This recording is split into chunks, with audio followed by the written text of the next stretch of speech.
ایک شخص نے آ کے امام سے سوال کیا، اس نے کہا مولا میں نے قرآن یاد کر لیا۔ امام نے کہا بہت اچھی بات ہے، لیکن جب بھی پڑھنا دیکھ کے پڑھنا۔ اس نے کہا مولا میں نے یاد کر لیا ہے۔ فرمایا بہت اچھا کیا، لیکن جب بھی پڑھنا دیکھ کے پڑھنا۔ اس نے کہا مولا جب مجھے یاد ہے تو دیکھنے کی کیا ضرورت ہے؟ امام نے فرمایا قرآن صرف پڑھنا عبادت نہیں، آیتوں کو دیکھنا بھی عبادت ہے۔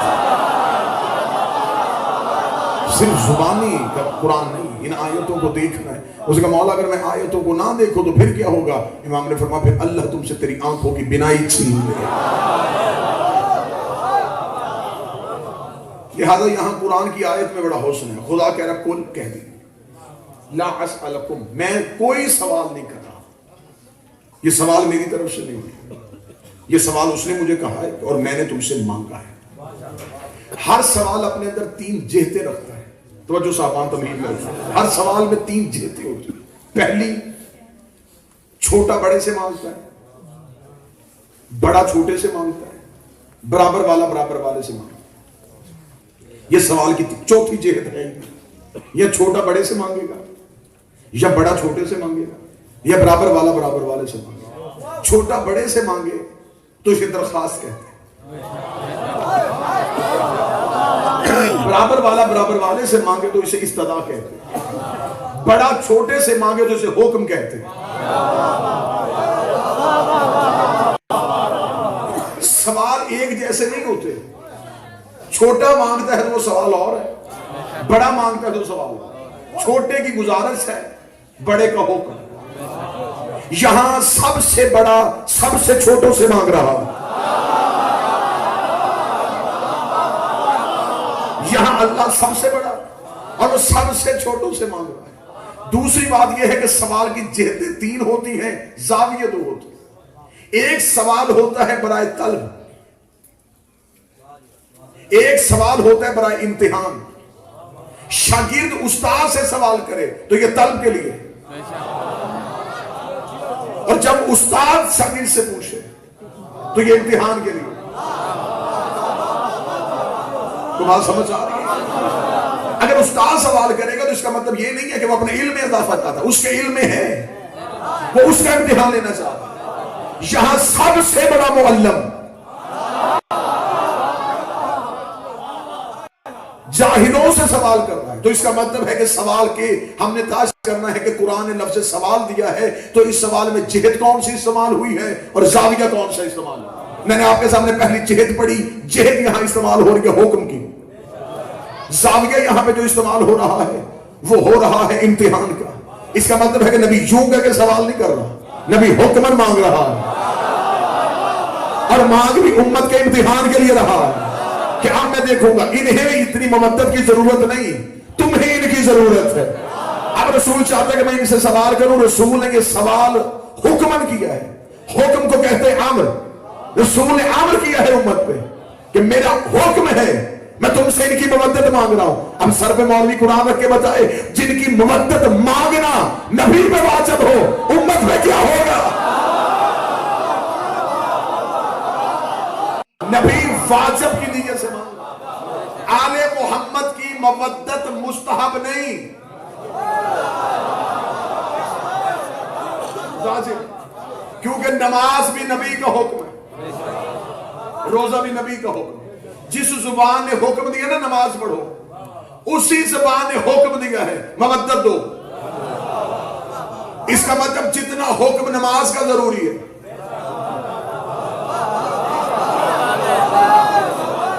اتنا ہی مودت کا ضروری ہے۔ صرف نماز ہی واجب نہیں، مودت آل اطہار بھی واجب۔ اور پھر نبی نے، اللہ نے جو آیت میں اگلا لفظ کہا، نبی نے کہا کہ ان سے کہہ دے کہ یہ جو میں مانگ رہا ہوں نا یہ کوئی احسان نہیں، اجرت ہے۔ میں نے جو دین دیا ہے نا اس کی قیمت دو۔ دین چھوٹی چیز نہیں، سارے کا سارا دین صرف قیمت میں، مودت میں بند کر دیں۔ مجھے صرف اور صرف مودت چاہیے، اور وہ بھی احسان کی صورت میں نہیں چاہیے، اجرت کی صورت میں چاہیے۔